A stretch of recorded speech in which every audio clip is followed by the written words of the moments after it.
"Where is she?" he barked. "Where's the server?" "You let a waitress interfere with classified documents?" Randall interrupted. "This is the presentation before the stock release, Mira. Hundreds of millions of dollars are on the table." "She didn't interfere. She spotted a mistake, and she was right," Mira said, firmly holding her ground.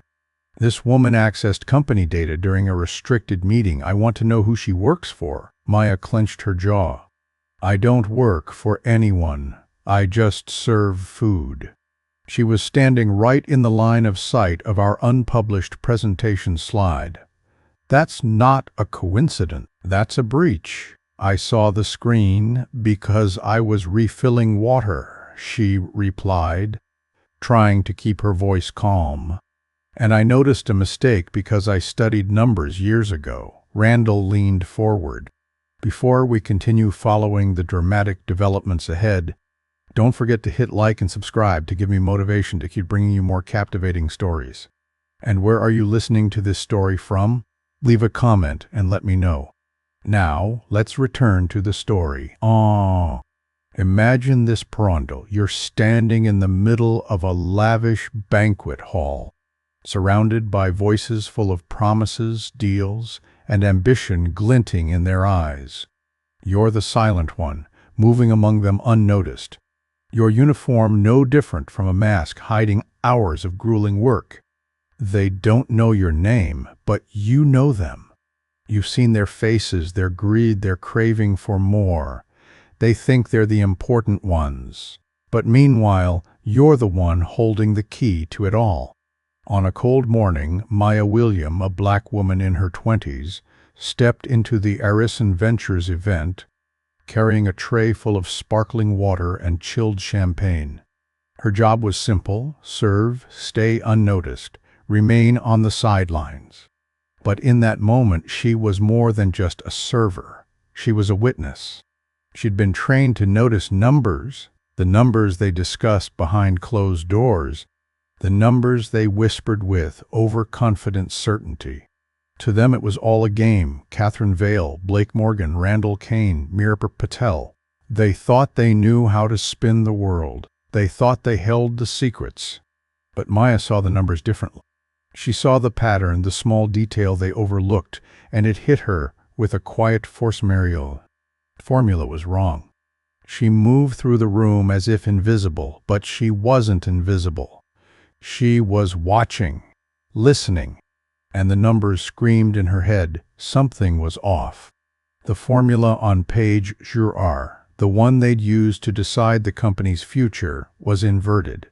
The projected annual growth rate, it was wrong, wrong enough to matter. But she didn't belong there, not in their world of million-dollar forecasts and sleek suits. She was just the girl serving drinks. Then she heard it, a voice, sharp and confident, calling her name. "You, what's your name?" It was Randall Kane, his voice thick with authority, his eyes cold and calculating. Maya straightened her back, feeling the heat rise to her cheeks. "Maya William," she answered. She knew he was looking down on her, but she didn't back down. She was just a server, but she wasn't wrong. He smirked, dismissing her in a way that made her want to disappear, but she didn't, not this time. She told him what she saw, the mistake in their forecast, the error that could inflate profits, a mistake that could ruin their... They didn't listen. Instead, they decided she was a problem, a mistake. They dragged her to a secure room, interrogated her, accused her of things she'd never done. They wanted to know who she worked for. She didn't work for anyone, not anymore. She served food, that was all. She didn't belong in their world, their numbers, their lies. But she saw their truth. She saw through their masks. The cold light in the secure room was harsh. The kind of light that made you feel like you were being scrutinized under a microscope, like every move, every word was being judged. Randall Kane stood there, arms crossed, his face a mask of frustration. He wanted to break her, wanted her to admit she was wrong, that she didn't belong here. But Maya knew what she'd seen, she knew what she'd heard, and she wasn't afraid to speak it. "I didn't do anything wrong," she said, her voice steady despite the fear tightening in her chest. "I saw a mistake. I just pointed it out, that's all." But they didn't want to hear the truth, not now. Not from her. They wanted to bury it, hide the mistake, because it could destroy everything they'd built. But Maya didn't back down. She didn't apologize for what she saw, for what she knew. At that moment, Blake Thornwell entered the room, his presence like a calm breeze before a storm. He was the CEO, tall and silver-haired, with a demeanor of quiet control. He listened to the story, and something in his eyes shifted. Maybe it was the way Maya stood there, unflinching, not buckling under pressure. Maybe it was the way the numbers still burned in her mind, no matter how cold that room was. "You want us to believe a server just happened to catch something no one else did?" Randall asked, his voice dripping with skepticism. Maya met his gaze. "Numbers don't lie." A moment of silence. Then Blake stepped forward, his eyes sweeping over Maya. "Explain it to me," he said softly, and Maya felt the weight of the moment pressing on her shoulders. This was her chance. She took a deep breath and began explaining the mistake, the miscalculation, the flawed formula. She drew the numbers on the board, showed them how the growth rate was inflated, how the profit margins didn't exist. The room fell silent, listening. The numbers spoke for themselves. Meera Patel, the young financial analyst who'd been watching from the sidelines, leaned forward, her eyes wide. "She's right," she whispered, and Maya felt the truth of those words settle into her. Meera was the first to acknowledge what Maya said, to validate her. It was a small victory, but enough. Blake's expression was unreadable as he stared at the board, taking it in. He knew what this meant. He knew that if they didn't fix this, they'd be gambling everything. The $100 million deal, the stock release, everything they'd worked for, it could all collapse because of a mistake no one else caught. Blake turned to Randall, his voice low but firm. "Pull the entire model from the backup. Cross-check every formula. I want to know who did this and when." Randall's face darkened, but he didn't argue. He knew the game was over. Blake turned to Maya, his gaze steady. "You're coming with me," he said, and Maya followed him down the hallway, her heart pounding in her chest. She didn't know what would happen next, but she knew this was a turning point. The world was about to change, and she was standing right in the middle of it. The conference room is colder than the hallway. It's sterile, sharp-edged, built for the kind of people who speak in numbers and projections, whose worlds are made of deals and profits and figures that don't bleed. Maya stands at the front, the dry erase marker in her hand, feeling heavier than it should. She can feel the eyes on her, Blake's, Meera's, Randall's, everyone in the room watching her like she's the first question on a test that nobody's quite sure how to answer. Blake stands off to the side, arms folded, a calm presence in a room that is anything but. Randall, though, stands at the back, tension rippling from him like he's a dam ready to break. Meera is sitting near the center, her eyes flicking back and forth between the whiteboard and the people around her. She's watching Maya closely, as if she can see the gears turning in her mind, but Maya's not sure where to start. She's not supposed to be here. She's not one of them. But the numbers, they speak to her in a way that nothing else does. They're not just symbols on a screen or lines on a graph. They're a story, a truth, an unspoken reality of what's really happening. She raises the marker, her fingers tight around it, and she begins. "Your original Kajiger projection here," she says, her voice steady, despite the weight of the room. She circles the cell reference on the slide, her mind focused, blocking out everything else. "This formula calculates growth backward, using the ending value as a base instead of the starting point. That gives you a return rate of Bifinger RCDN SAN over 5 years. But when done correctly," she pauses, letting the silence hang in the air. It's actually Beifinder Shabadar Chi. There's a long pause. Randall huffs almost dismissively, like he's already lost interest. But Maya can see the flicker of doubt in his eyes. He wants to brush it off, to ignore the truth.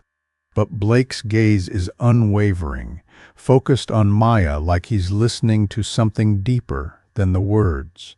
Still within acceptable variance, Randall says, trying to dismiss it with the flick of a hand. But Maya can hear the edge in his voice. He's not convinced, not yet. No, Maya counters without turning to face him, her eyes still fixed on the board. Not when you're building a forecast tied to share price.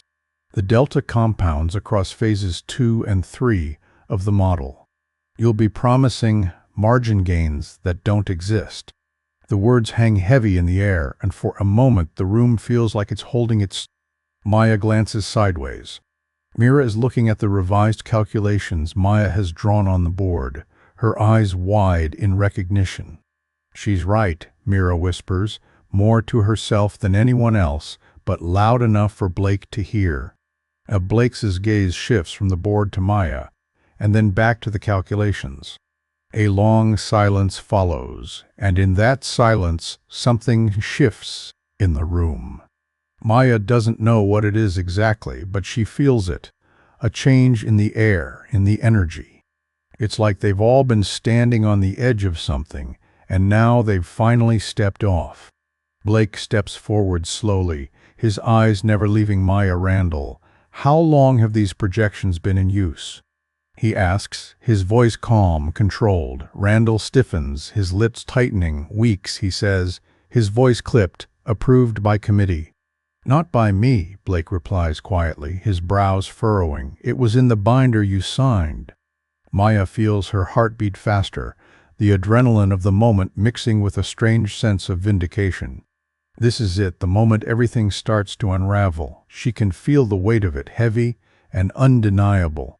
The mistakes, the lies, the numbers, they all lead back to one thing, truth. This isn't just a typo, Maya says, her voice quieter now but firm. Someone recalculated the model to show a more aggressive return than is realistically supported. Either it was careless or it was deliberate. The room is still. Randall's face is a mask of frustration, but there's something in his eyes now. Something sharp. Something that says he knows the truth is out. He doesn't say anything, but Blake does. Pull the full model from backup. Compare every formula with the original projections, Blake commands, his voice calm but firm. If anything was changed, I want to know who did it and when. Randall clenches his jaw, his eyes narrowing as he glances at Maya. I'll get on it, he mutters before turning to leave, the sound of his footsteps echoing through the quiet room. Blake turns to Maya, his expression softening ever so slightly. And you come with me, he says, his voice low, almost like a question. Maya follows him down the corridor, her mind racing. This is it. This is the moment she's been waiting for. She doesn't know what's coming next, but she knows one thing for sure. She's no longer invisible. Maya follows Blake down the hall, her shoes tapping softly on the polished floor, a stark contrast to the pounding of her heart in her chest. She can hear the faint hum of the building around her, the air conditioning, the distant voices of people at work, the soft murmur of a world that seems so far removed from her own. And yet she's walking in it now, her feet taking her deeper into a place that was never meant for her. Not for someone like her. Blake doesn't say anything, and Maya doesn't either.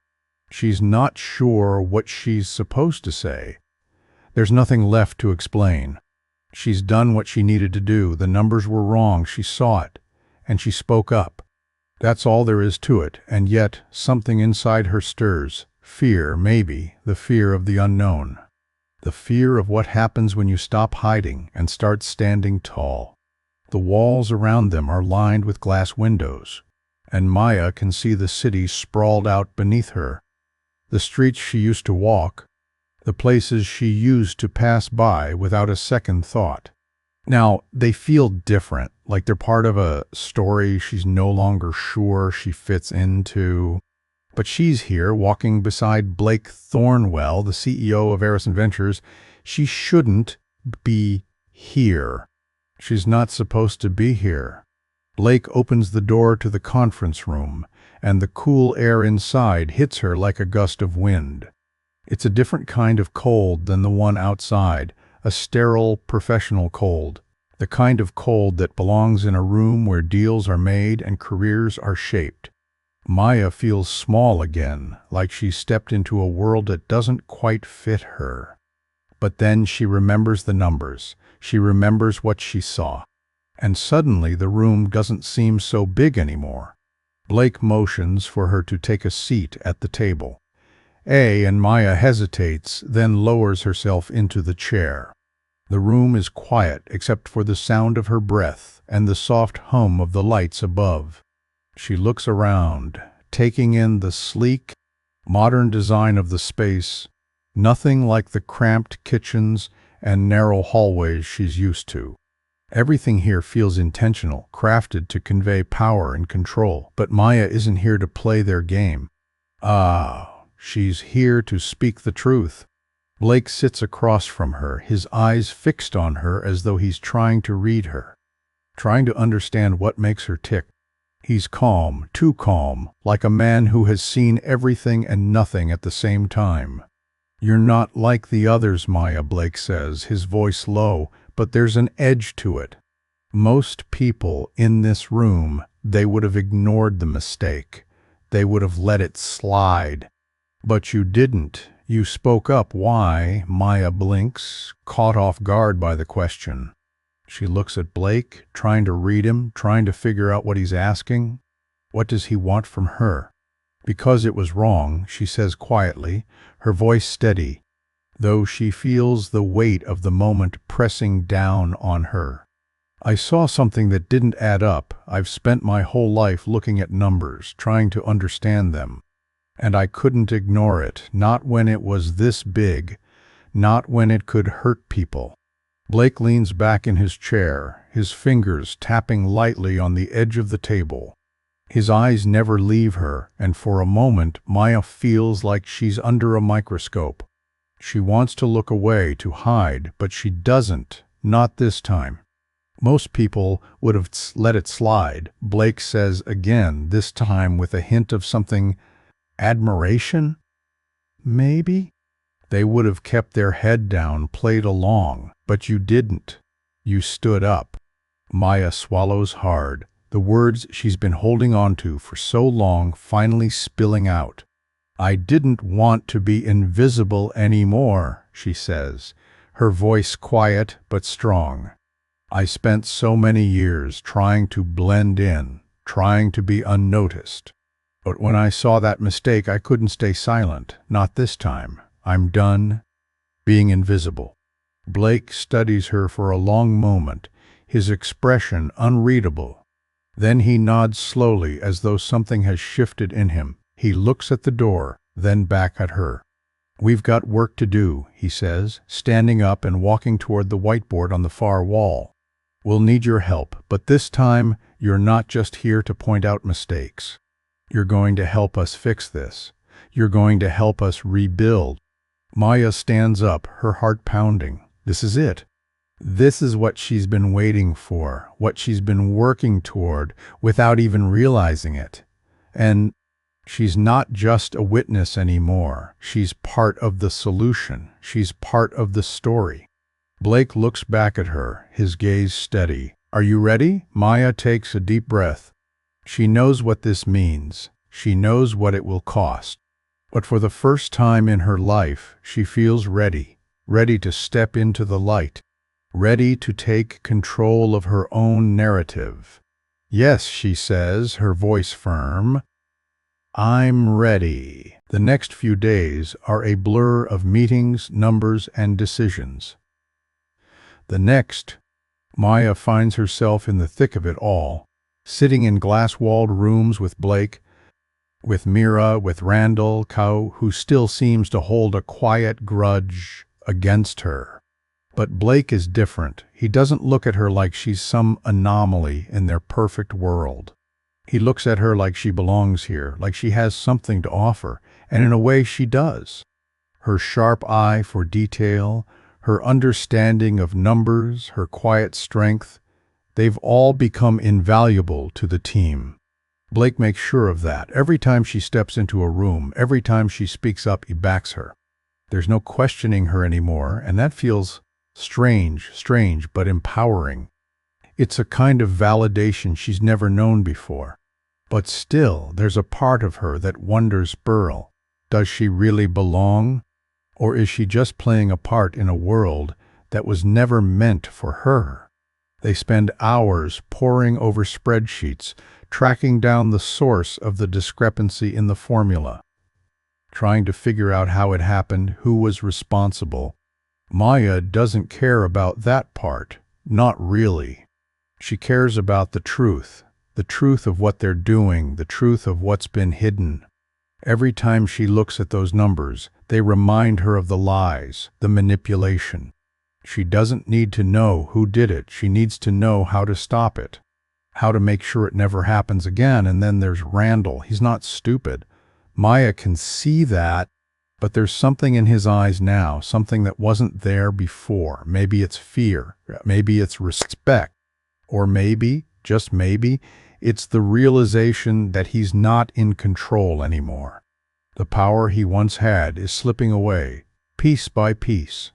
He's not used to feeling powerless, and that's something Maya can't help but notice. One morning, Maya finds herself sitting in the conference room with Blake and Mira, staring at a new batch of financial reports. The room is quiet, save for the soft rustling of paper and the faint hum of the building's air conditioning. The weight of the world is in those numbers, and it's all too much sometimes, too much for her to carry on her own. But then Blake turns to her, his expression serious. "We need you to present this to the board," he says, handing her a set of slides. "We've got to convince them that we're going to fix this, that we're going to make it right." Maya looks at the slides, her heart skipping a beat. This is it. This is the moment she's been building toward. She's never done something like this before. Never stood in front of people like this, telling them what's wrong, what needs to change.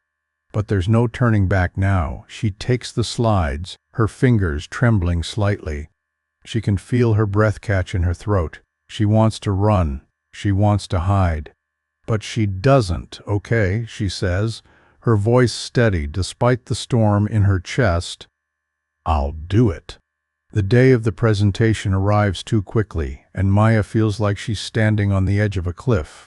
The boardroom is filled with the usual faces, executives in sharp suits, their eyes cold and calculating.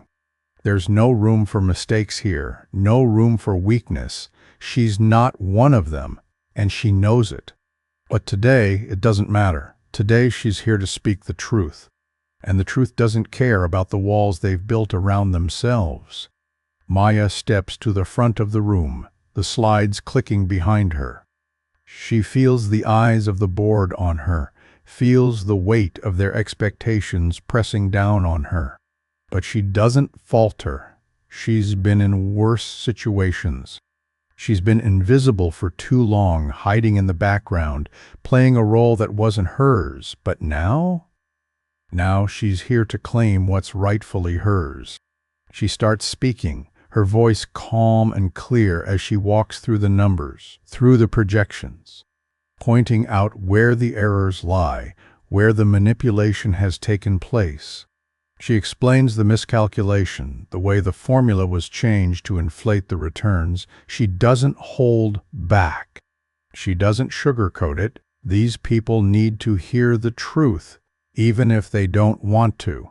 As she speaks, she can see the board members exchanging glances, their faces tight with discomfort. They're not used to being called out like this. They're not used to someone challenging their power, their control. But Maya doesn't care. She's not here to play nice, she's here to make them listen. When she finishes, the room is silent. Blake stands, his face unreadable, but then he nods. "Thank you, Maya," he says quietly. "That will be all for now." Maya nods and steps back, her heart still racing in her chest. The room is still silent, but it's a different kind of silence now. It's not a silence of dismissal. It's a silence of recognition. She's spoken the truth. She's made them listen. And that, for her, is enough. The silence in the boardroom lingers longer than Maya expects. It hangs in the air like the calm before a storm, suffocating and heavy. She's left standing in front of the room, feeling every gaze press into her. Yet she doesn't dare to look back. Not yet, not until she knows whether she's changed anything. Blake's voice breaks through the tension. "Thank you, Maya. We'll take it from here," he says, his words measured, but there's something softer in them than she's used to hearing. Maya nods, her movements slow, deliberate, as she gathers her things and leaves the room. As she steps into the hallway, the air feels colder, more oppressive. She knows the storm isn't over. It's just begun, but for the first time, she doesn't feel like a bystander anymore. She feels like she's earned the right to be here, to take up space. Outside the conference room, she meets Mira's eyes, the younger woman offering her a small, almost imperceptible smile. Maya doesn't return it, not yet. She's not sure what comes next, not sure where this path leads her. But for the first time in a long time, she's beginning to think she might just be the one to decide.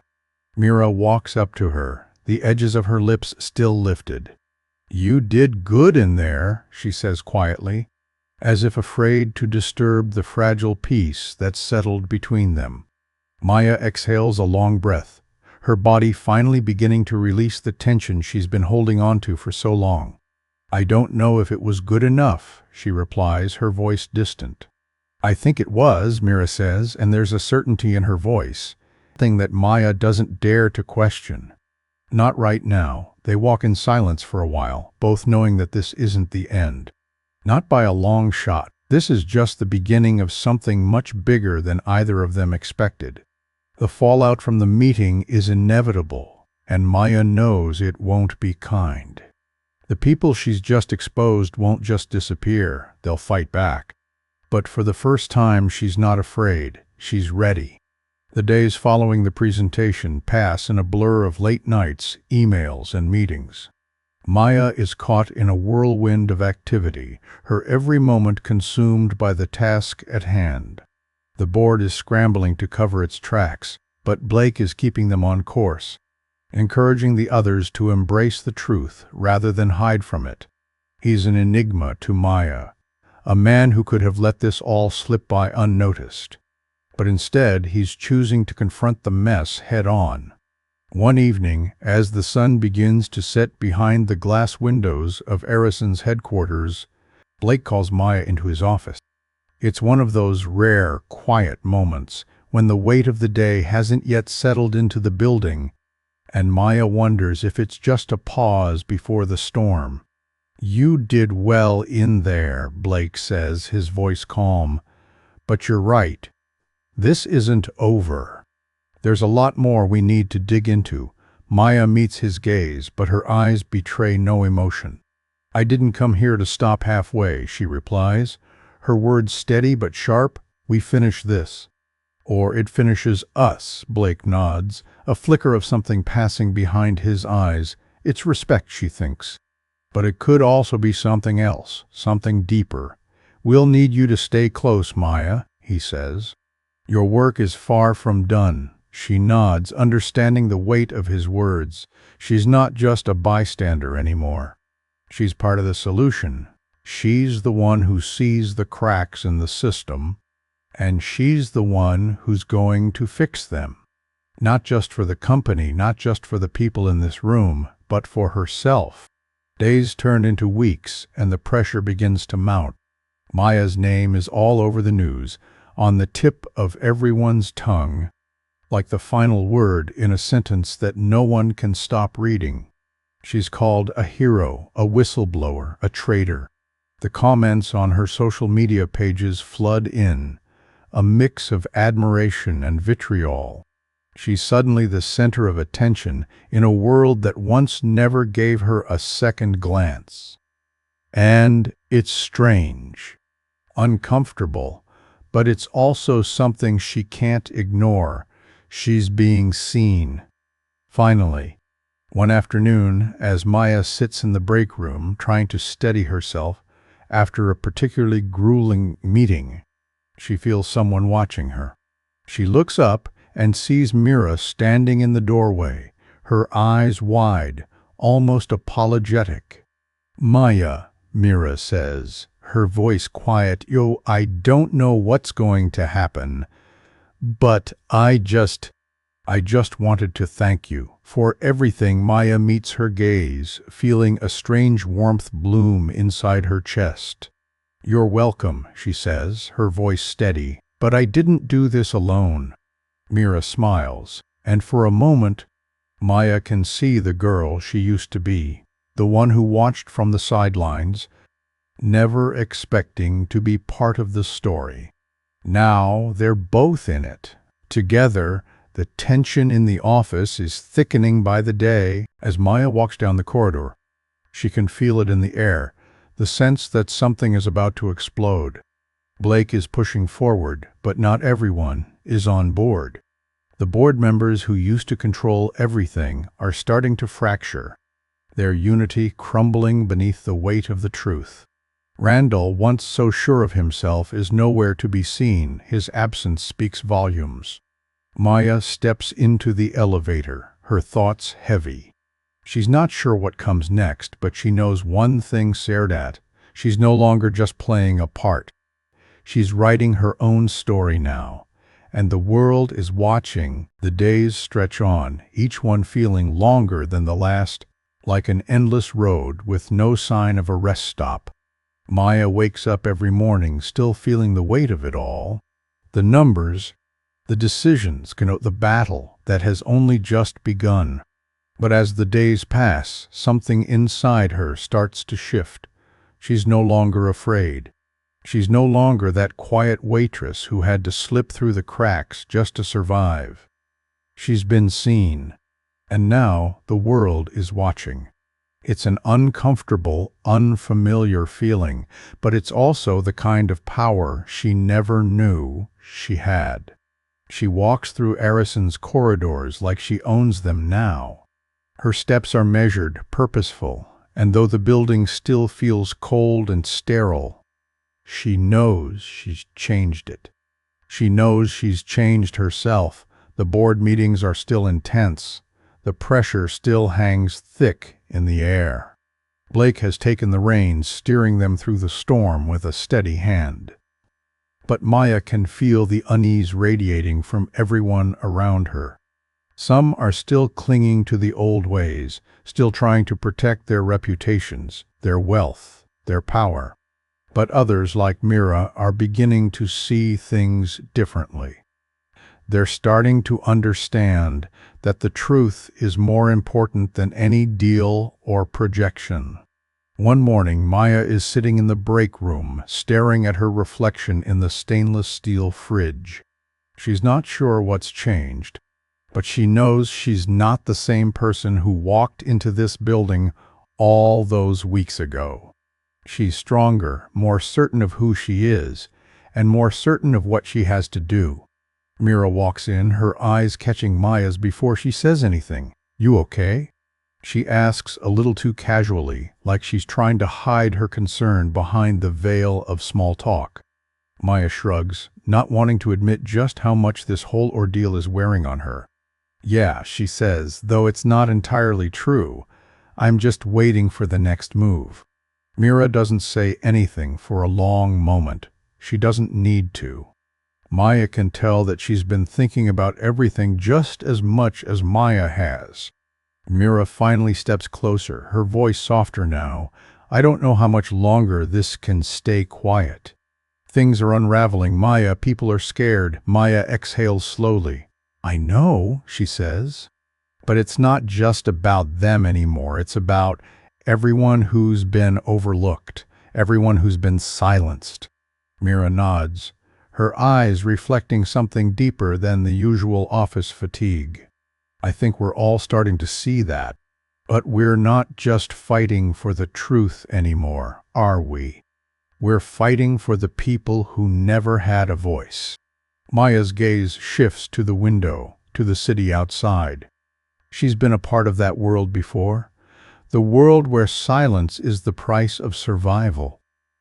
Where looking the other way is the only way to keep moving forward. But not anymore, not now. Later that afternoon, Blake calls her into his office again. His demeanor is more serious this time, the weight of the situation evident in the lines on his face. He doesn't waste time on pleasantries. We need to talk about Vale, he says. And Maya's stomach tightens at the mention of the name. Catherine Vale, the woman who's been pulling the strings all along. The one who's been hiding behind legal shields and corporate armor. The one who has everything to lose, I know, Maya says, her voice quiet, her eyes narrowing. She's the one who buried Greer's report. She's the firewall.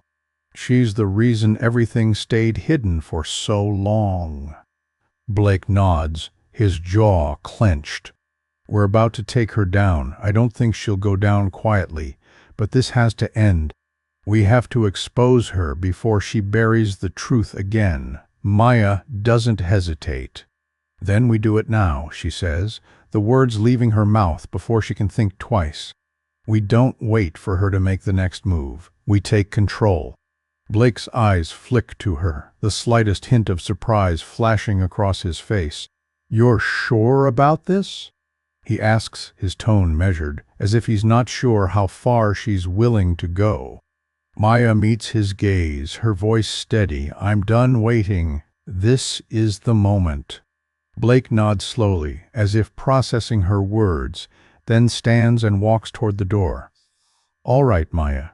Let's make it happen. The next few days are a blur of preparation, strategy, and covert meetings. Maya is at the center of it all, her mind sharper than ever. She's been to the edge of this world before, but now she's in the driver's seat. She's not just a bystander anymore. She's not just playing a role. She's leading this fight. And the fight is real. On the day of the shareholder compliance review, the tension in the room is palpable. The board members are all seated, their faces tense, their eyes flicking nervously from one person to another. Maya can feel the weight of it on her shoulders, weight of the truth they're all trying to bury, the weight of everything they've done to protect themselves. Blake is standing at the front, his voice calm but firm as he introduces the review. But Maya knows the real battle is about to begin. Catherine Vale is here too, sitting at the head of the table, her eyes cool and calculating. She's the one who's been in control, the one who's been orchestrating everything from behind the scenes. But not anymore. Blake steps aside, and Maya takes her place at the front of the room. She's calm, her posture straight, her heart beating steadily in her chest. She's ready. Today she begins, her voice cutting through the silence. We're here to address the truth, to expose what has been hidden for too long. The errors in the projections, the manipulation of the financial data. This was not an accident. This was deliberate. And the people responsible must be held accountable. She can feel the room shifting.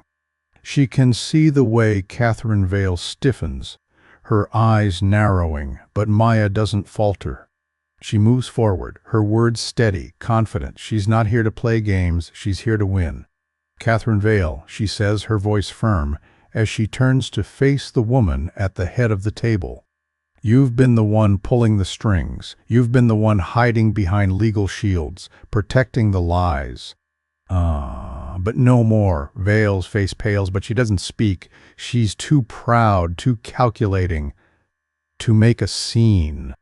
Instead, she watches Maya with the coldest gaze, like a predator watching its prey. But Maya isn't afraid anymore. She doesn't need to be. "We've gathered the evidence," she continues, her voice ringing clear in the quiet room. "And it's time for the truth to come out." The room is still, suffocatingly so, as Maya's words hang in the air. It's not just the weight of what she's said, but the understanding that the walls that have kept them all in place, the walls of power, secrecy, and deceit, are about to come crashing down. She watches as Catherine Vale's expression shifts ever so slightly, her calm facade starting to crack. There's a moment, just a fleeting one, where Vale's control wavers, and for the first time, Maya can see the fear in her eyes. For years, Vale has been the untouchable one, the shield behind which Arison's dirty secrets have been hidden. She's the one who has orchestrated the cover-ups, manipulated the law, and pulled the strings of everyone from Randall to Blake. But now, in this room, she's no longer untouchable. She's exposed, vulnerable. And Maya? Maya is no longer that invisible waitress. She's the one with the power. She's the one with the truth. Blake steps forward, his hand resting lightly on the table, his voice cutting through the tense silence. "You've been the one protecting these lies, Catherine," he says, his tone calm but resolute. "And now you're going to answer for it." Vale doesn't flinch. She remains composed, her eyes flashing with the kind of cold calculation that only someone who's spent years covering up their tracks could muster. "I don't know what you're talking about," she says, her voice smooth and measured, though there's a slight tremor beneath the surface. "These are baseless accusations. You have no proof." Maya's heart pounds, but she doesn't let the words affect her. She knows what she's holding, what she's about to unleash. "We have everything," she says, her voice steady as she takes a step closer to Vale. "We've got the files, the records, the digital trail that leads straight to you. And we've got the testimony of the people you've manipulated, people who've been silenced for too long. You can lie, you can try to deny it, but it won't matter. The truth is out." Vale's eyes narrow, her lips twisting into a thin, tight smile. "You think you've won, don't you?" she says softly, as though trying to regain some of her lost control. "This is just the beginning. You have no idea what you're up against. You're just a little girl playing in a world you don't belong to."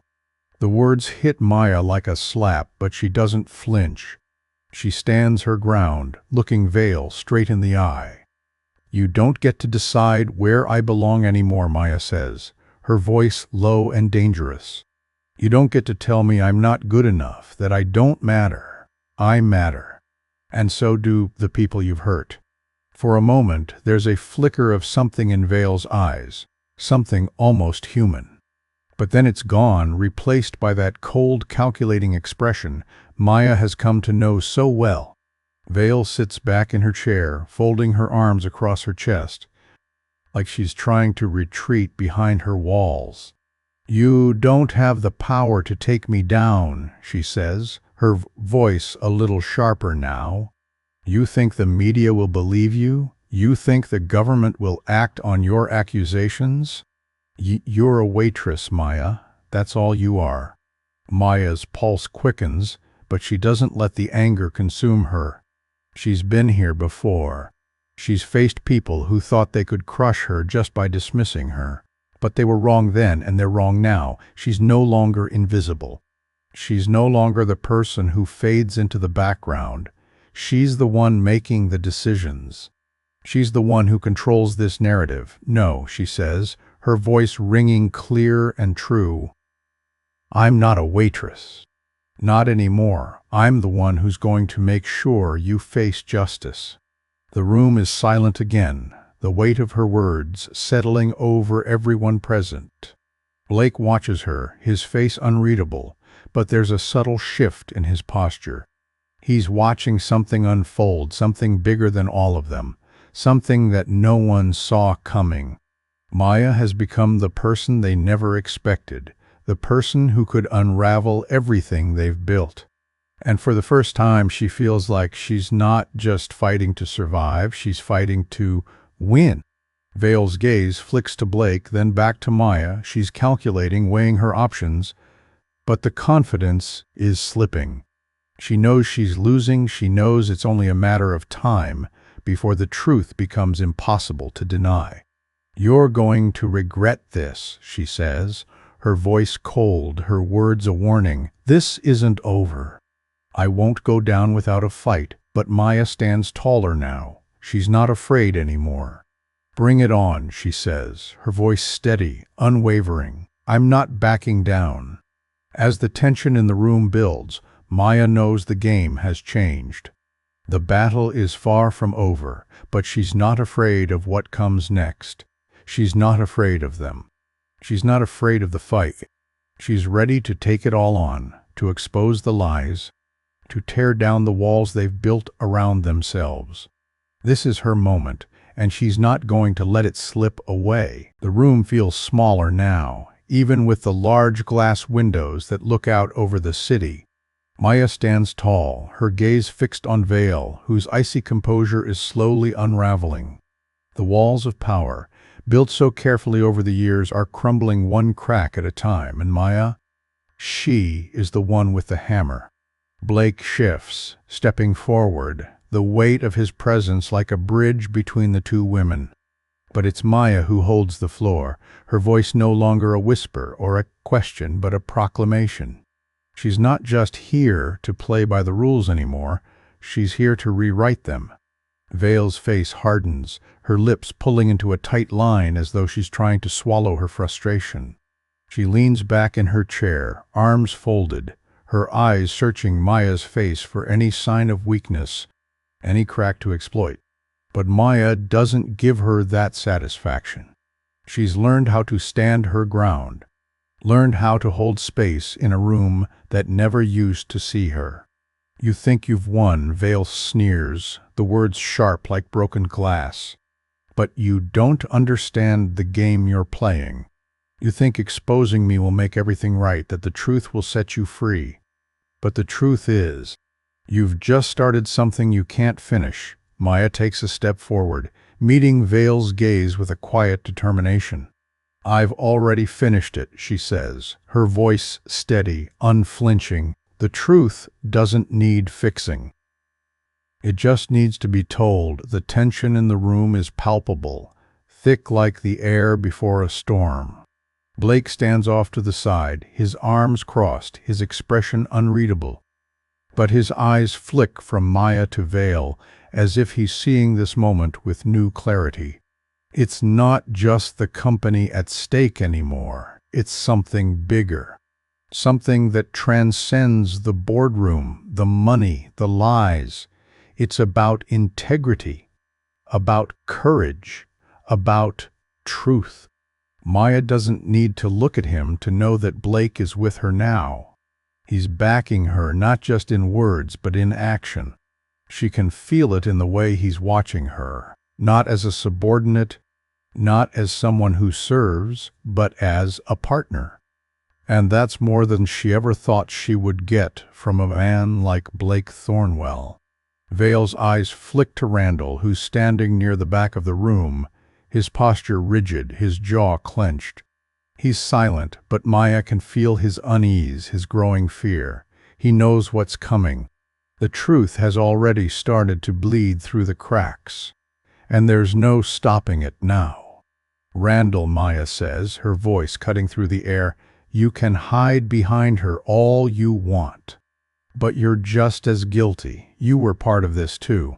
Randall's eyes narrow, and for the briefest moment, Maya sees a flicker of something in him, shame, maybe, or regret. It disappears too quickly for her to be sure, but it's enough. Enough to remind her that no one is beyond redemption, no one is beyond the reach of truth. Vale's voice interrupts the silence, low and venomous. "You don't know what you're dealing with, Maya," she says, her words dripping with malice. You think you've uncovered something big, something that will take us down, but this is nothing. You're playing in a game far bigger than you. You have no idea what you've set in motion." Maya takes a deep breath, her gaze unyielding. "I don't need to know everything, Catherine," she says quietly, "but the words carry weight, like a declaration. I just need to know the truth, and I've already found it."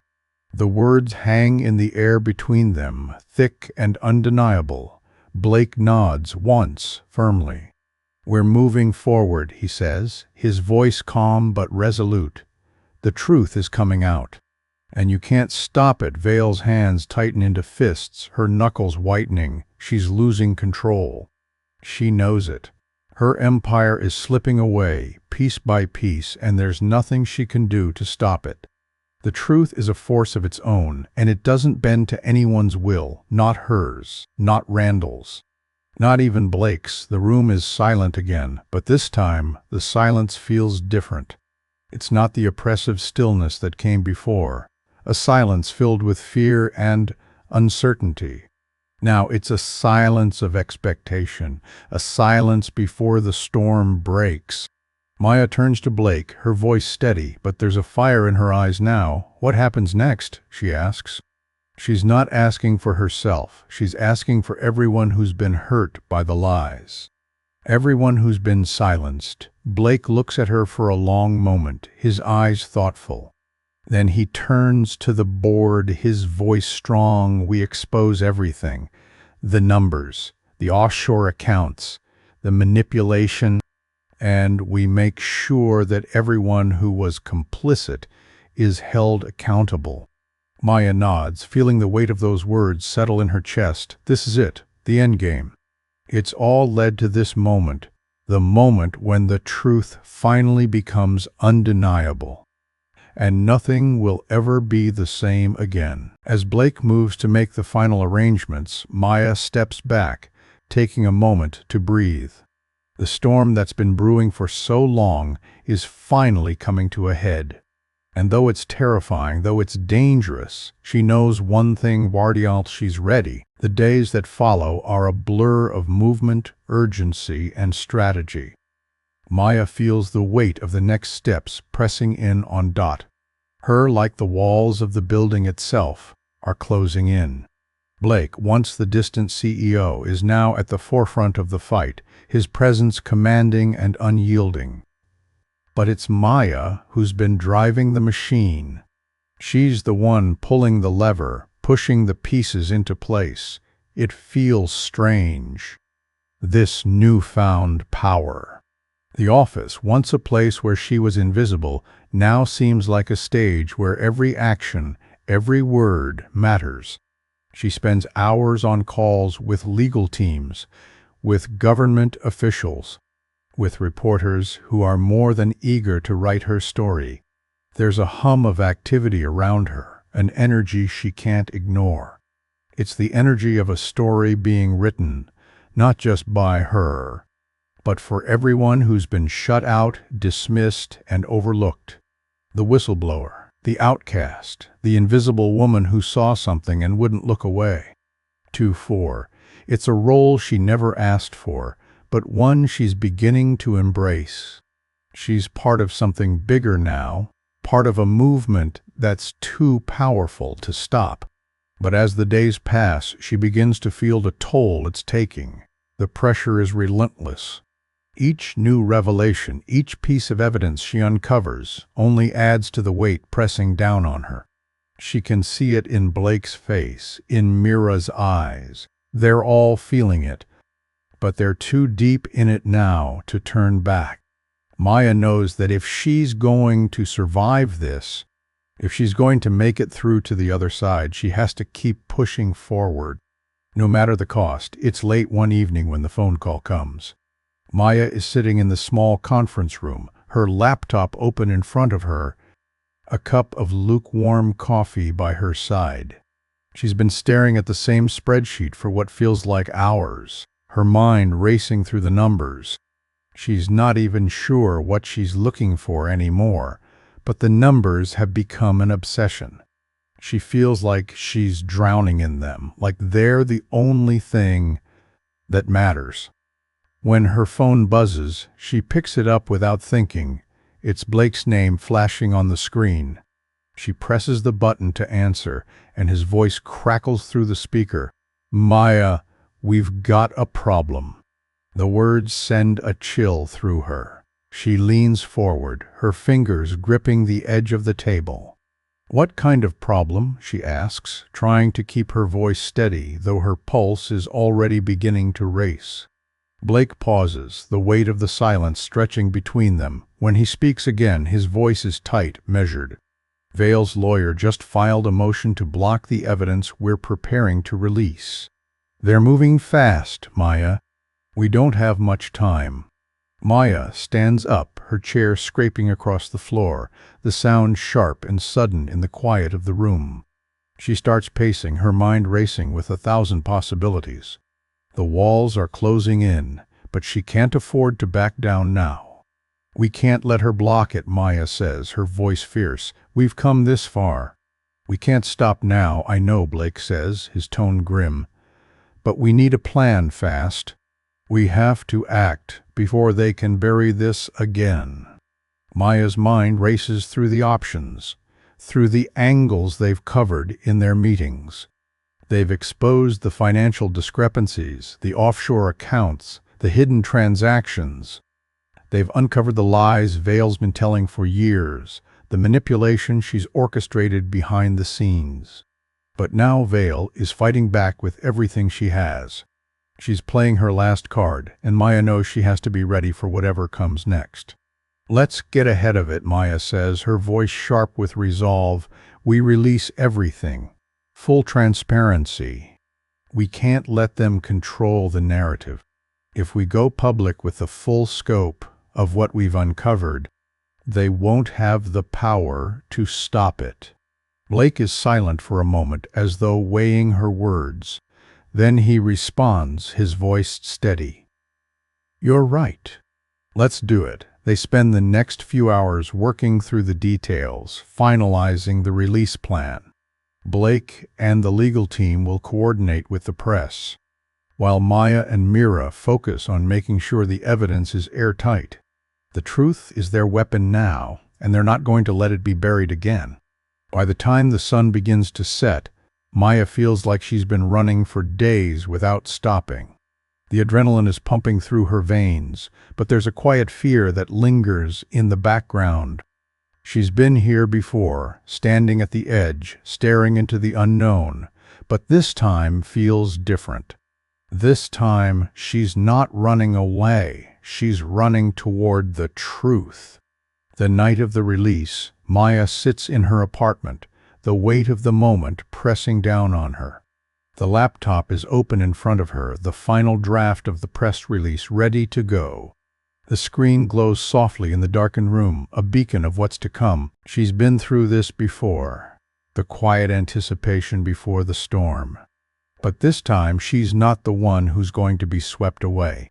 This time, she's the one who's going to make sure the storm is heard. Her phone buzzes again. Mira's name flashes on the screen. "Maya," Mira says, her voice tense. "It's out." The press is already running with it. Maya's heart skips a beat, but she doesn't let herself falter. "Good," she says, her voice steady. "We've done everything we can. Now we wait." The next few days are a blur of phone calls, interviews, and media attention. The world is watching now, and the truth is out there for everyone to see. Vale's empire is crumbling, her carefully constructed walls falling apart under the weight of what's been exposed. But the real battle is just beginning. Maya knows that the fight won't end with this. It never does. There will be more obstacles, more lies to uncover, more people to hold accountable, but she's ready. She's ready to keep pushing, to keep fighting, to keep telling the truth. Because the truth, Maya knows, is the one thing that can never be buried. It will rise to the surface, no matter how deep they try to bury it. And when it does, it will change everything. The days following the public release feel like a slow-motion cascade. The kind of event that shifts the world beneath your feet, but doesn't quite let you see the ground you're standing on. The press coverage is relentless. Headlines screaming her name, her story spread across every news outlet, every social media feed. Maya is everywhere, but she's not sure if she's ready for it. She's not sure if she ever will be. The first few interviews are a blur, questions thrown at her with sharp precision, asking how it feels to expose a corporate giant, how it feels to be a whistleblower. Her answers are practiced, but they never feel quite right. She's not doing this for the fame, for the recognition. She's doing it because the truth has to come out, because too many people have been hurt by the lies. But with every question, every camera pointed her way, the weight of it all presses harder on her chest. She's becoming someone she never thought she could be, someone she's still not sure she wants to be. But the path is set. There's no turning back now. Maya sits in her small apartment one night, the sound of traffic far below in the city streets, a constant hum. Her phone buzzes on the table in front of her, a message from Mira. "How are you holding up?" She stares at the message for a long time before typing back. "I'm not sure I can keep up with this." It's true, the weight of the world is on her shoulders, and it's heavier than she ever imagined. But she can't let herself break now. She can't let the fear swallow her up again. Her phone rings then, and she picks it up without checking the screen. "Maya," Blake's voice comes through, calm but with an undercurrent of tension. "I need to speak with you." Maya stands up, pacing as she listens. "What's going on?" she asks, her tone sharp, a touch of apprehension creeping into her voice. "It's about Vale," Blake says, and for a moment, Maya feels the air freeze around her. She's playing her last card. The media's not going to be enough to keep her down. Maya stops in her tracks, her stomach dropping. She's been waiting for this, waiting for the retaliation, the move that will come next, and here it is. She can feel it in the pit of her stomach, a warning she's always carried but never fully acknowledged. "What are we going to do?" she asks, trying to keep her voice steady, but it shakes slightly, betraying her fear. "We fight fire with fire," Blake says, his tone almost grim. "We're taking it to the next level. We go public with everything we have. We expose the whole network, not just Vale, everyone."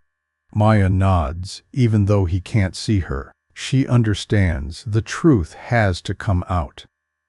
The whole truth. And this time, it's not just about exposing one person. It's about tearing down the entire system that has allowed this kind of corruption to thrive. "We'll make it happen," she says, the resolve settling in her chest like a heavy stone. They spend the next few days preparing, coordinating with their legal teams and outside agencies, working in secret to gather every shred of evidence they can. Maya feels like she's walking through a fog. It's a blur of screens, documents, meetings. But she keeps moving, each step pushing her further into the storm. She's not sure where it will end. She's not sure what will be left standing when the dust settles. But she knows one thing, murderant. She's not going to stop. Not until it's over. The moment comes sooner than she expects. The files are ready, the evidence locked down, and the press is primed for the story. Maya stands in front of the camera, the familiar nervousness crawling under her skin. But this time, it's different. She's not a witness. She's the one telling the story. She takes a deep breath before speaking, her voice steady but carrying the weight of everything she's been through. What you're about to hear is not just the story of one company's corruption. It's the story of a system that has allowed this to happen for far too long. It's the story of every person who's been silenced, every voice that's been ignored. And it's time for that to end. Her words fall like stones into the still water of the corporate world. Kike, and the ripples start spreading. First in small waves, then larger, until the whole system begins to shake. Within hours, the fallout begins. The first arrests are made. Vale's name is all over the news, but it's not the way she thought it would be. There are more arrests to follow, more people being dragged into the light. Blake's name is caught in the net, too. He's subpoenaed, just like Vale and though he insists he's been deceived, his reputation is forever tainted. But it's not about Blake anymore. It's about something bigger, something Maya never expected. The people who were once invisible, the workers, the cleaners, the ones who were always on the edges, are stepping forward now, sharing their stories, their voices rise. It's a revolution, not one of violence, but of truth. And Maya, she's standing right in the middle of it, the calm in the storm, knowing that the fight is far from over. But she's ready for it. She's been ready for this her entire life. In the days that follow, Maya walks through Arison's hallways like she owns them. She doesn't flinch when people look away or when they avoid her gaze. She knows who she is now. And for the first time in her life, she's proud of it. She's not just a whistleblower. She's not just a victim. She's the one who's bringing the change. And that change is unstoppable. The days following the public release feel like a slow-motion cascade, the kind of event that shifts the world beneath your feet, but doesn't quite let you see the ground you're standing on. The press coverage is relentless, headlines screaming her name, her story spread across every news outlet, every social media feed. Maya is everywhere, but she's not sure if she's ready for it. She's not sure if she ever will be.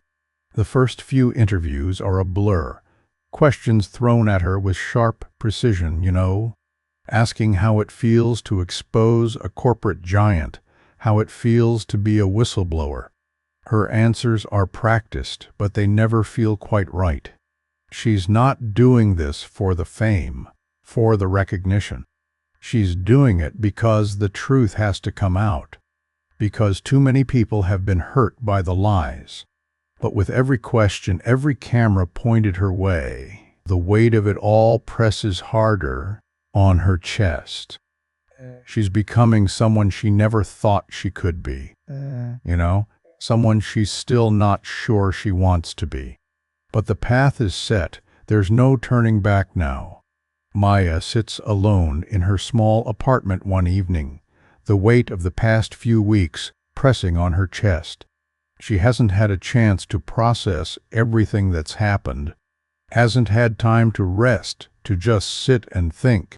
The fight is still happening. It's not over.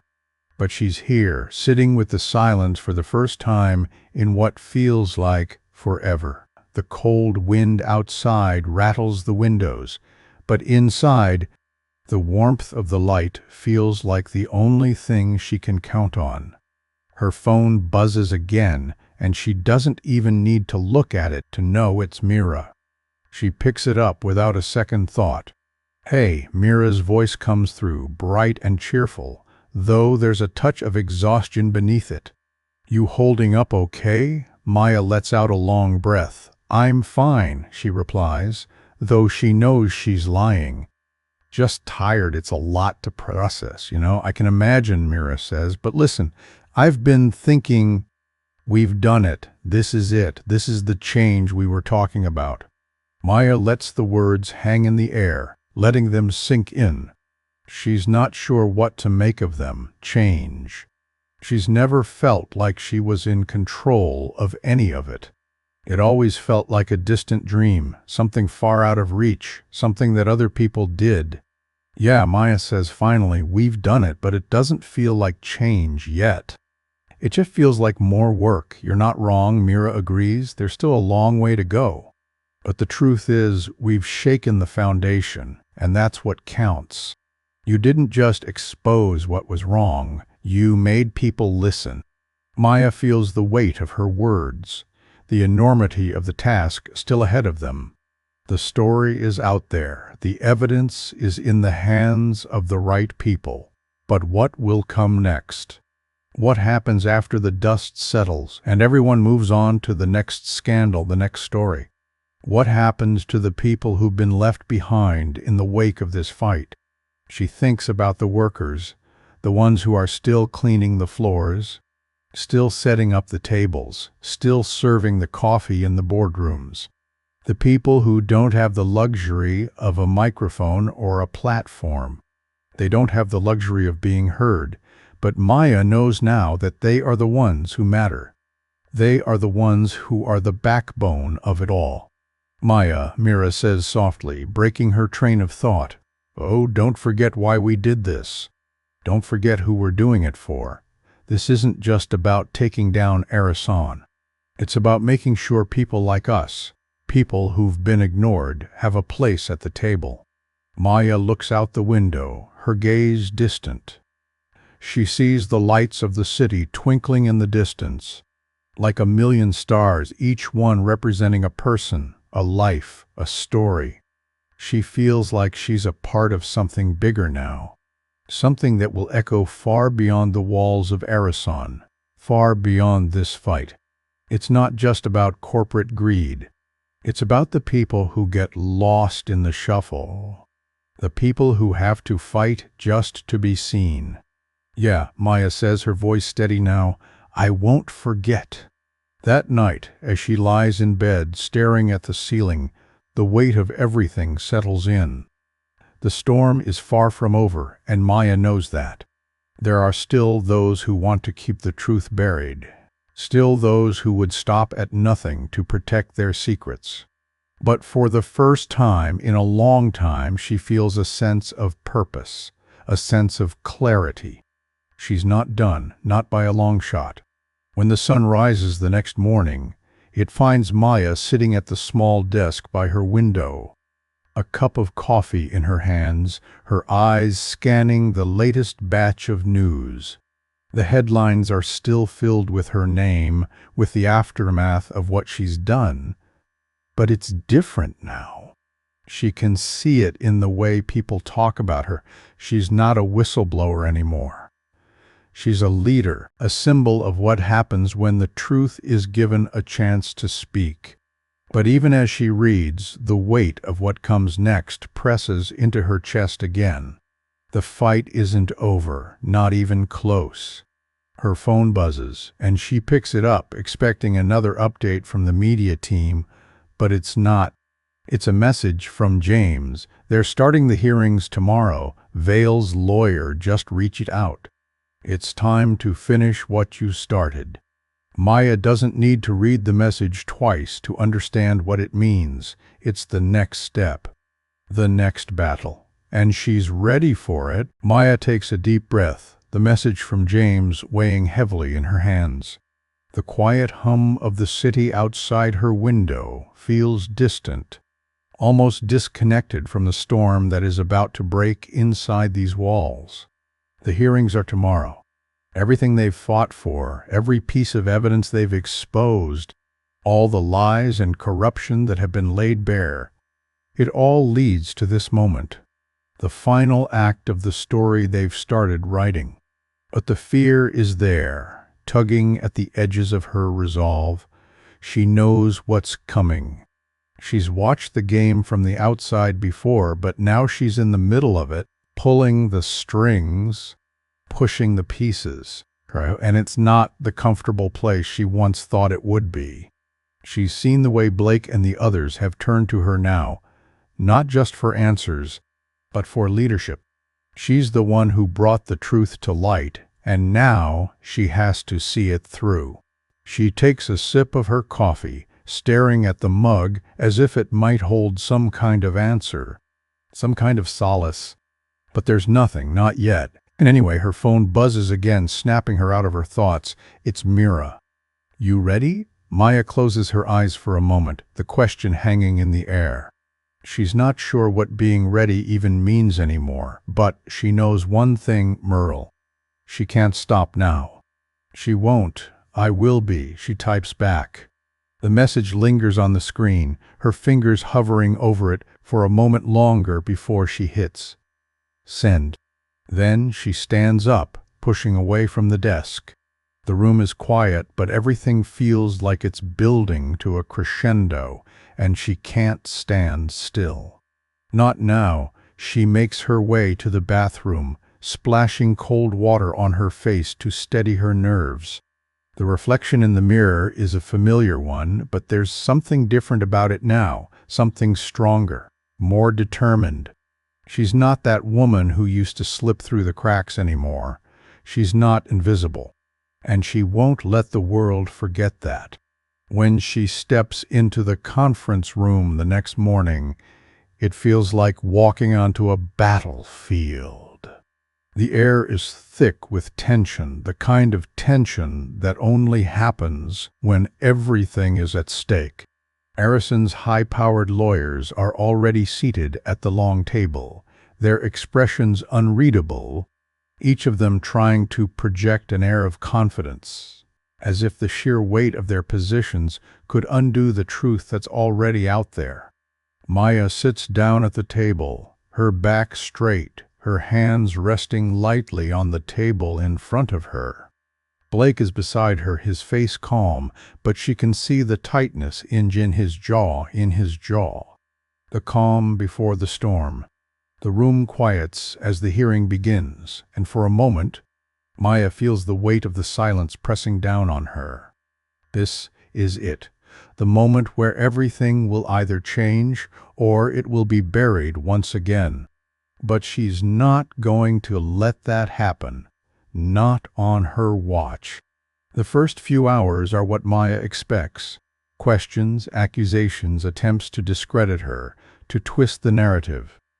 The defense team is trying everything they can to shake her confidence, to make her second-guess the evidence she's presented, the truth she's uncovered. But Maya doesn't flinch. She answers each question with the same calm resolve, her voice steady, her words clear. She has the facts on her side. She has the truth. And no matter how hard they try, no matter how many lies they throw at her, they can't take that away. It's after the lunch break when things take a turn. The defense team has clearly decided to go on the offensive. Vale's lawyer stands up, his voice smooth but loaded with venom. "Miss William," he begins, his eyes boring into Maya, You've made quite a spectacle of yourself. You've caused irreparable damage to this company with your reckless actions. You claim to have uncovered fraud, yet your accusations are based on assumptions and selective evidence. You're nothing more than a disgruntled employee with a vendetta. Someone who couldn't even hold a position in the company long enough to see through the numbers. Maya feels her pulse quicken, but she doesn't let it show. She's been through this before. She's heard the insults, the condescension. She's seen how they try to belittle her, try to make her feel small, but she won't let them. "Not this time. Is that what you think this is about?" she asks, her voice sharp now. "A personal vendetta? You really think I'd risk everything? My job, my reputation, my freedom? Just to make someone look bad?" The lawyer hesitates for a moment, clearly thrown off by her response. But he recovers quickly, launching into his next attack. "You've painted yourself as some sort of hero, but you're not. You're just a woman who couldn't keep up with the demands of a high-powered company.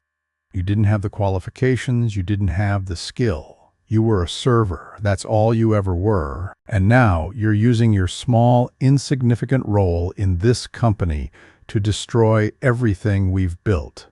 Maya's heart skips a beat at the word server. It stings, even now, even though she's come so far. It's not just the word itself, it's the reminder of everything she's had to fight to escape. The quiet, the invisibility, the feeling that she would always be nothing more than the woman behind the scenes. But she doesn't let the emotion show. Instead, She leans forward slightly, her gaze fixed firmly on the lawyer. "Don't mistake me for someone who's afraid to speak the truth," she says, her voice low and steady. "You're right about one thing. I was a server, but I'm not anymore. I'm not just the person who brings you your coffee and clears your plates. I'm the person who's going to make sure you answer for your lies." There's a shift in the room. It's subtle at first, but Maya feels it. The air seems to thicken, the tension hanging heavier now. The defense team exchanges quick glances, but Maya's not looking at them anymore. She's looking at the panel, at the people who have the power to decide what happens next. "You've all heard the evidence," she continues, her voice gaining strength. "You've seen the documents, the emails, the payments that were routed in the shadows. This isn't about me. This isn't about a personal vendetta. This is about what happens when power is abused, when people are crushed under the weight of lies." The room is silent. For the first time since this hearing began, Maya feels a sense of peace settle over her.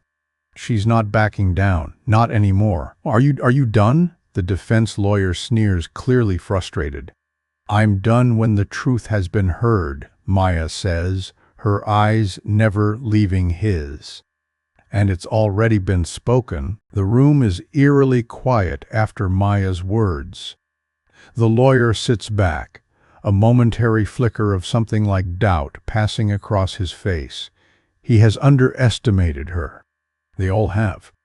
There was a time when Maya would have let their words silence her, when she would have shrunk under the weight of their accusations. But not now, not after everything she's seen, everything she's been through. Blake watches her, his eyes sharp, calculating. But there's something else in them too, something softer, like a quiet acknowledgement. Maybe he didn't expect her to rise to the occasion like this, but she has. And now they're all playing in her game.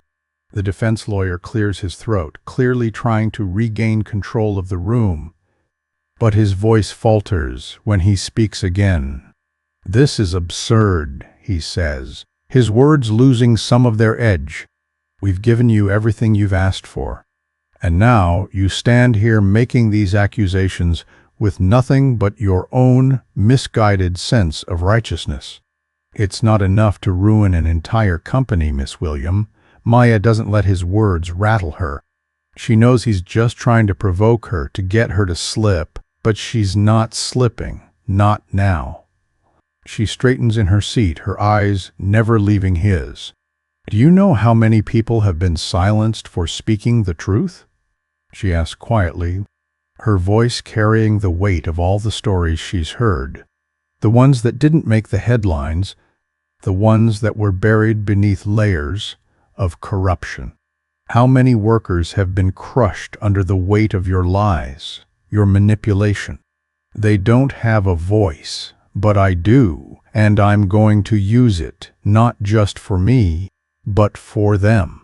She feels the air in the room shift, the palpable tension hanging like thick smoke. The panel is watching her now, their expressions unreadable. She knows the stakes have never been higher. This isn't just about arison anymore. This is about something deeper, something that goes beyond the walls of this room. It's about breaking the chains that have kept so many people in the dark for so long. A few of the members of the panel shift in their seats, a subtle sign that her words are starting to take root. Blake shifts slightly beside her, leaning forward, his voice quiet but firm. The evidence speaks for itself. The numbers don't lie, and neither does Maya. This company has been built on deception, and now the truth is out. There's no going back from that. The defense lawyer bristles at Blake's words, but Maya doesn't let him speak.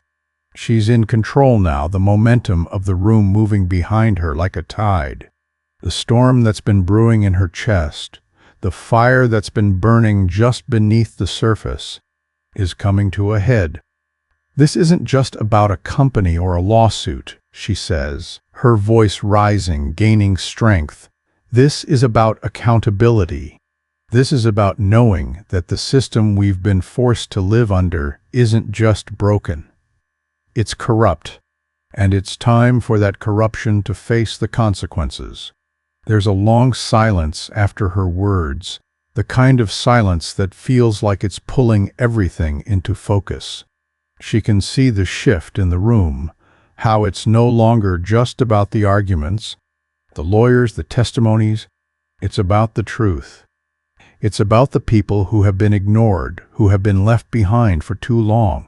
Vale's lawyer opens his mouth to say something, but the words die on his lips when the head of the panel, the chairwoman, who has remained silent through the entire hearing, finally speaks. "Miss Williams," she says, her voice calm, but there's something unmistakably authoritative in it. "You've made your case, and you've given us no choice but to act on it. We will begin the investigation immediately." Maya feels the weight of those words settle over her like a heavy blanket. And for the first time since she walked into that room, she lets herself exhale. It's not over, not by a long shot, but this is a victory. As the hearing comes to a close, Maya stands, her legs slightly unsteady beneath her. She has spoken the truth, and now the wheels are in motion. The fight is far from finished, but she's done something today that she's never done before. Drelap. She's forced the truth into the light, and there's no hiding it now. Blake stands beside her, his expression unreadable. There's something different in the way he looks at her now. She's no longer just the woman who caught an error on a spreadsheet. She's the woman who's changed everything. "Good work," he says quietly, his voice softer than it's ever been. Maya nods, the weight of his words settling in. Good work. She hasn't let herself think about it that way, but now she sees the truth. She's not just a whistleblower anymore. She's someone who's changed the course of this fight. She's someone who's giving a voice to all the people who've been silenced. And for the first time in her life, that feels like a power she can't ignore. As she walks out of the room, Mira's waiting for her. Her face is tired, but there's a brightness in her eyes now, a recognition that wasn't there before. "You did it," Mira says softly. "We did it." Maya smiles, the exhaustion finally hitting her all at once. "It's not over," she says quietly, "but it's a start." They walk down the hallway together, the sound of their footsteps echoing in the quiet. Maya feels a deep sense of peace settling in her chest. She's not done yet. There's more to uncover, more to fight for, but for now, in this moment, she lets herself breathe. The truth has been spoken, and that's all that matters. The days after the hearing feel like they're slipping through Maya's fingers, one by one, each moment just a little harder to hold on to. The victory, while important, seems distant now, like something that happened in another life, another world. The press has moved on, the headlines fading into the background of the next scandal, the next story. But Maya knows better. She knows the truth is like a seed that's been planted, and though it may seem small now, it's going to grow into something much bigger. It's been weeks since the hearing, and yet the weight of it still hangs over her, a constant reminder of everything that's been lost and everything that's yet to be gained. The legal team is still working, still building their case, but the real work is just beginning. The system they've exposed is too big, too entrenched to be taken down easily. Maya sits in her apartment, the sun dipping low outside her window, casting long shadows across the room. The quiet is almost suffocating. She hasn't spoken to anyone all day. Mira, Blake, James. Everyone's too busy now, too caught up in the fallout. Maya's left to her own thoughts, which are like an endless current pulling her under. There's still so much she doesn't understand. So much about the system she's broken open. So much about the players who still remain in the dark corners, hidden in the shadows. Vale's been arrested, but she's only one part of the machine. There are others, people who were just as complicit, just as guilty. And though the lawyers may have their sights set on the next step, Maya knows there's still work to be done. Maya knows there's esprit repisever mai force temetary for memi. There's still work to be done. Maya knows there's still work to be done. There's still a fight to finish. Her phone buzzes on the table, breaking her train of thought. It's a text from Mira. Got a lead. Want to meet? Maya doesn't hesitate. The work is never done. She grabs her coat and heads out, knowing that every step she takes from here on out is a step deeper into the unknown. There's no going back now. She meets Mira at a small cafe, tucked away in a quiet part of the city. The air smells faintly of coffee and something sweet. Mira's already there, sitting at a corner table, her laptop open in front of her, her eyes scanning the screen as if she's trying to decipher something only she can see. Maya sits down across from her, waiting for Mira to look up. When she finally does, her eyes are wide, excited, but there's something else, something Maya can't quite read. It's about Rusk, Mira says, her voice low, almost as if she's afraid someone might overhear. We've got confirmation he wasn't just involved in the offshore stuff. He's the one who linked Cobalt with all the government contracts. He's the one who set the whole thing in motion. Maya feels the blood drain from her face. Rusk? She whispers. But he's out. He's been out for years, I know, Mira says, her eyes narrowed. But the deals? The ones they didn't think anyone would ever trace. He's the one who made sure they all went through. He's not just a player in this game, he's been the architect of it all. The weight of her words sinks in. Maya leans back in her chair, her mind racing, her thoughts tumbling over each other. Rusk was the one who connected the dots, the one who made sure the money flowed to the right places, the one who made sure the system stayed intact. But now he's a ghost, a shadow in the corner of a story that's still unfolding. I don't get it, Maya says, her voice trembling with the shock of it. If he's been out of the game for years, then why now? Why did this all come crashing down now? Mira takes a deep breath, her eyes focused on Maya. Serious.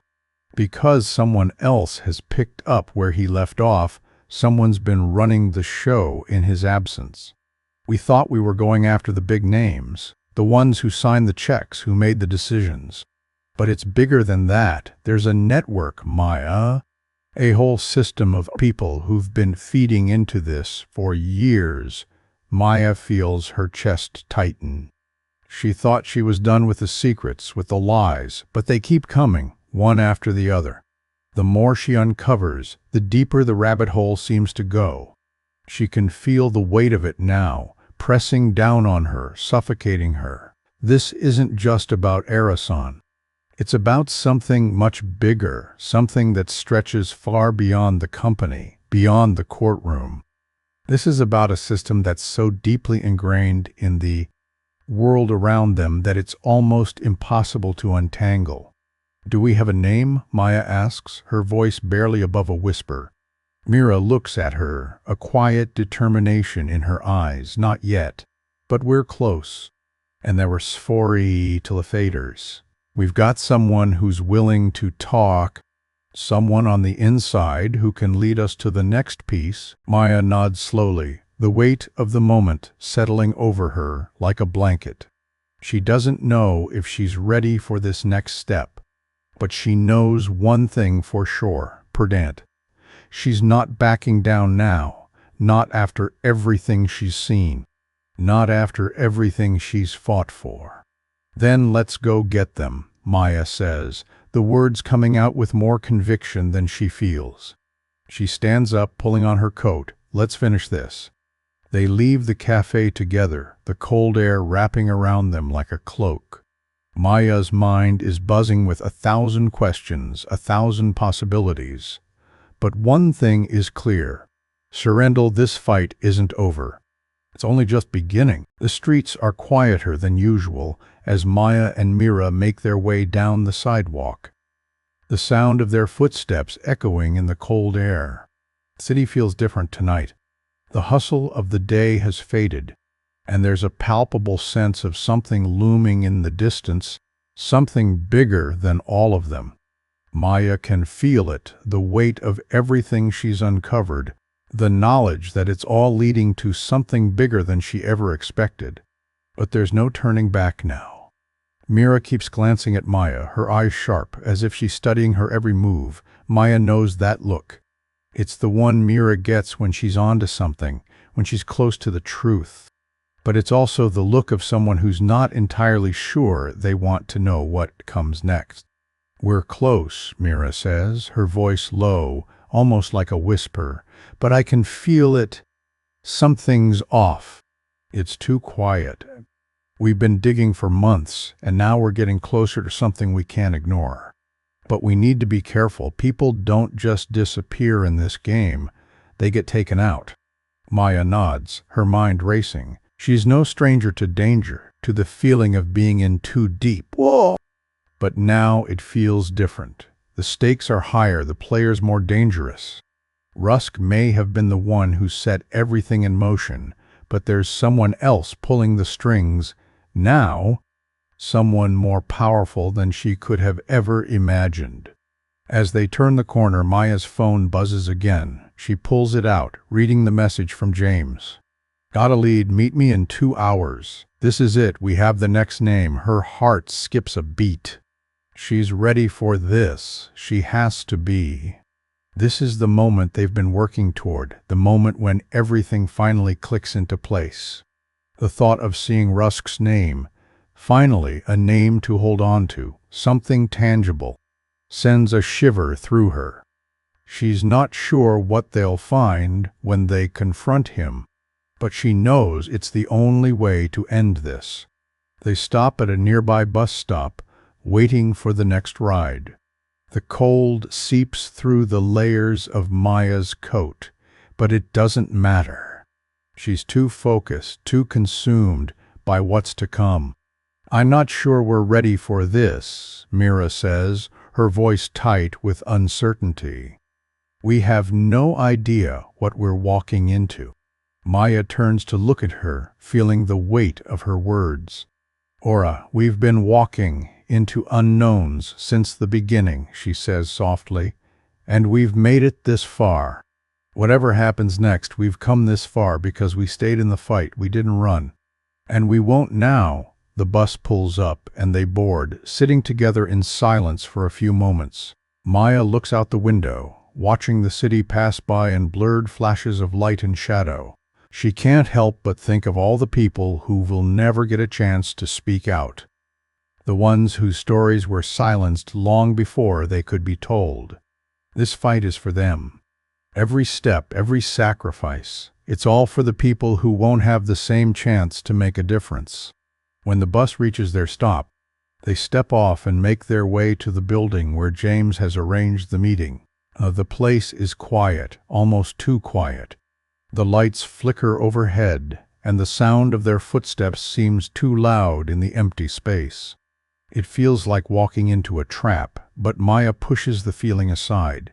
She can't afford to let fear take hold now, not when they're this close.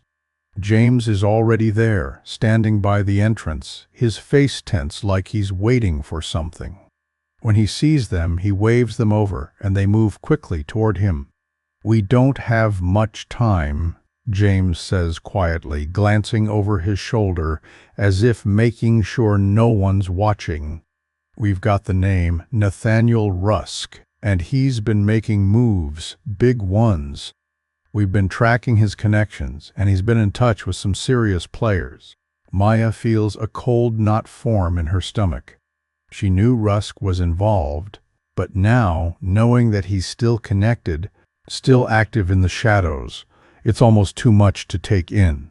"Where do we find him?" Mira asks, her voice sharp with determination. James pulls out a piece of paper, handing it to Maya. "We know where he's staying. A small place in the outskirts of the city. But he's not alone. He's been meeting with someone who's connected to the high-level defense contractors. We're talking about people with serious pull. People who could make this whole thing disappear if they want to. Maya takes the paper, scanning the address. It's close. Too close. What's the plan? She asks, looking up at James. We move fast, James replies. We need to get to him before he disappears again. If he's the one pulling the strings, he's not going to let us get too close without trying to shut us down. The tension in the air is almost palpable, like they're standing at the edge of a cliff, and any wrong move could send them tumbling into the abyss. But Maya doesn't hesitate. She doesn't let the fear paralyze her.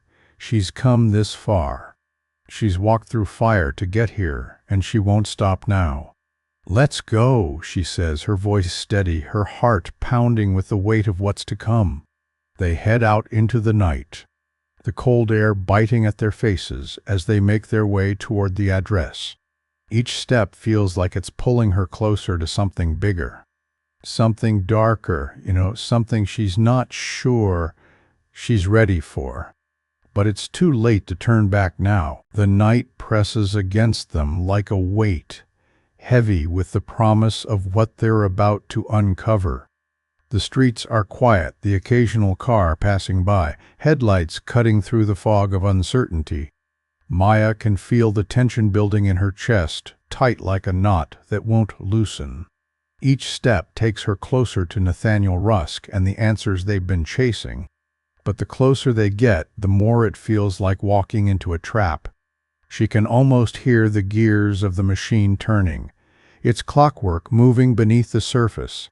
Too smooth, too calculated. Mira stays close beside her, a quiet presence. But Maya can see the flicker of worry in her eyes. The same worry she knows is hiding in her own heart. The world has shifted beneath them since that first day. They're not just exposing corruption anymore. They're playing a dangerous game with people who have too much to lose. The address James gave them leads them to a small, nondescript building on the outskirts of the city, barely noticeable unless you know exactly where to look. Maya feels a flash of unease as she approaches the door. It doesn't look like the kind of place where secrets are kept. It looks like the kind of place where they die. James stands by the entrance, his face set in grim determination.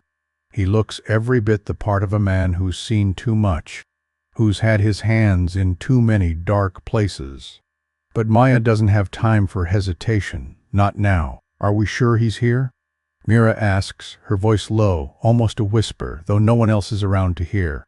We have confirmation, James says, eyes scanning the street. Russ's been in and out of here for the past few days. If we move now, we catch him. Maya nods, her jaw tightening. She's done waiting. She's done letting them keep her on the outside. This is it. They're here for answers, for the truth, and she's not walking away until she has it. James moves toward the door first, his steps slow but purposeful. Maya and Mira follow, staying close, their hearts pounding in rhythm with the sound of their footsteps. The door creaks open as James pushes it, the faint scent of stale air and dust hanging in the space. The inside is quiet, too quiet, the kind of quiet that makes you feel like you're being watched. The walls are bare, just a few pieces of furniture scattered around, giving the place an unsettling emptiness. It feels like a place someone would go to hide, not to live. Maya's eyes scan the room as she moves further inside, her senses heightened, every muscle in her body tense, ready for whatever comes next. James motions for them to stay low, and they follow, moving like shadows through the dim light. The only sound is the occasional creak of the floorboards beneath their feet, echoing in the silence. The longer they move through the building, the more Maya can feel the pressure building in her chest. She knows they're getting close. They find the door they're looking for. A plain wooden door at the end of the hallway, with no sign or indication of what lies behind it. James gestures for them to wait, then steps up to the door, pressing his ear against it. He listens for a moment before turning to face them. "He's in there," he says quietly. "And he's not alone. I don't know how many people are with him, but we need to be careful." Maya feels a chill run down her spine, but she doesn't let it show. She's not afraid. She can't afford to be. Not now. James pulls out a small device from his pocket, a tool for silently unlocking doors, and works quickly. The door clicks open and they slip inside. The room is small, dimly lit by the glow of a desk lamp. There are papers scattered across the desk, a few old files stacked haphazardly, and a large map pinned to the wall, covered with red markings and notes in what looks like a code Maya can't quite decipher. The air is thick with the smell of stale coffee and cigarette smoke, and for a moment, it feels like time itself has frozen in this room. And then Maya sees him, Nathaniel Rusk. He's sitting at the desk, his back turned to them, his fingers tapping rhythmically against the surface of the wood. He hasn't heard them come in, he hasn't noticed the intrusion, but that's about to change. Maya steps forward, her heart racing. She's come this far. She's faced down the corporate giants, the people who thought they could control everything. And now, she's here. She's face to face with the man who's been at the center of it all. "Rusk," she says, her voice calm, but the words hold a quiet power. "We need to talk." The man at the desk freezes.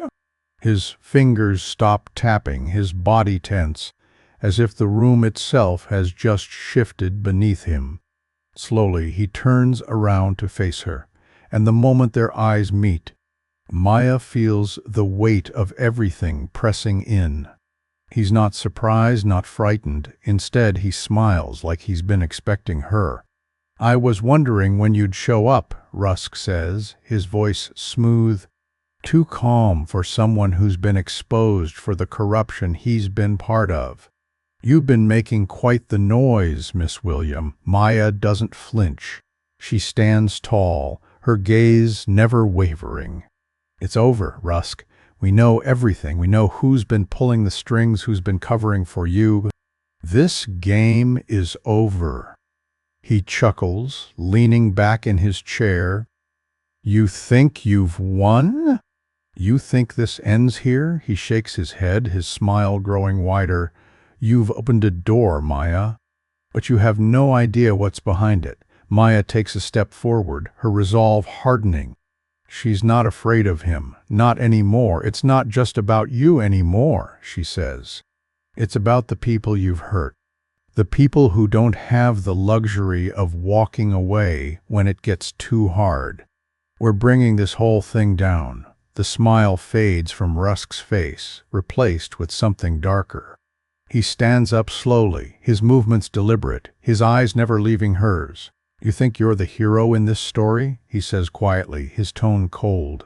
"You're just a pawn, Maya, a pawn in a game you don't even understand. This isn't about justice. This is about power." Maya doesn't flinch. She's done being afraid of people like him. Done being afraid of the power they think they hold.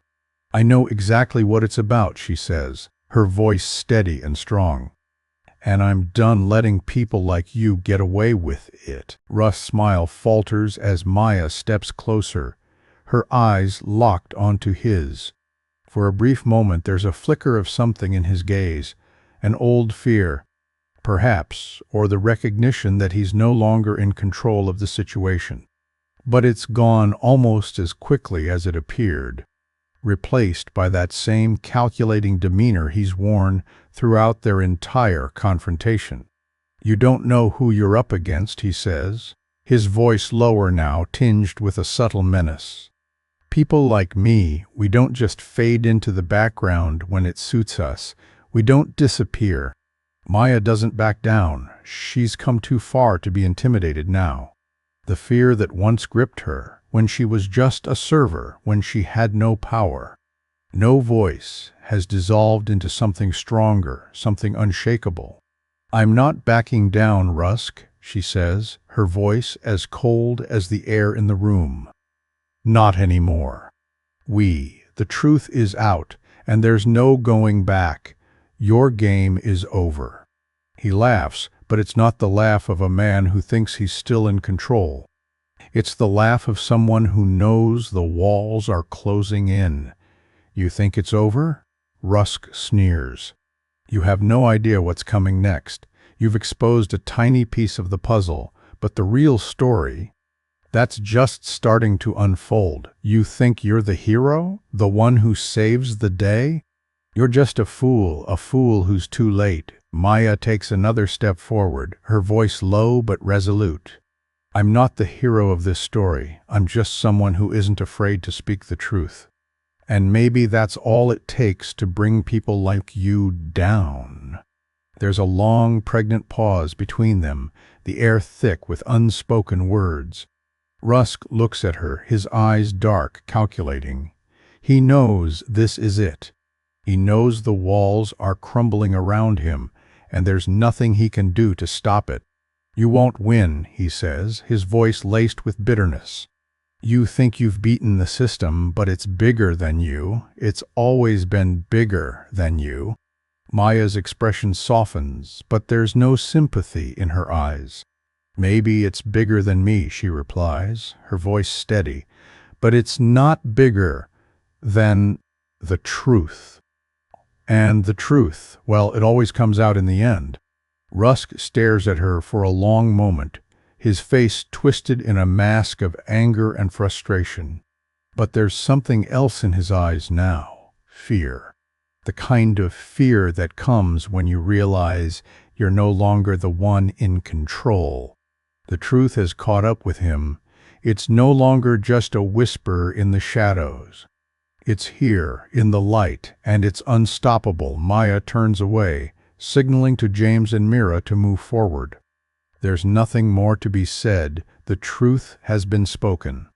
The investigation is already in motion, and there's no escaping the consequences of Rusk's actions.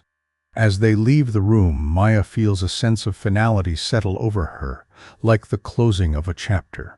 Foral. The battle isn't over, not yet, but she's done what she came here to do. She's exposed the lies, forced the truth into the light, and now the rest will follow. Walking down the hallway, her footsteps echoing against the walls, Maya feels a shift within herself. It's not relief, not yet, but it's something deeper, something that can't be measured. She's done more than uncover a corrupt system.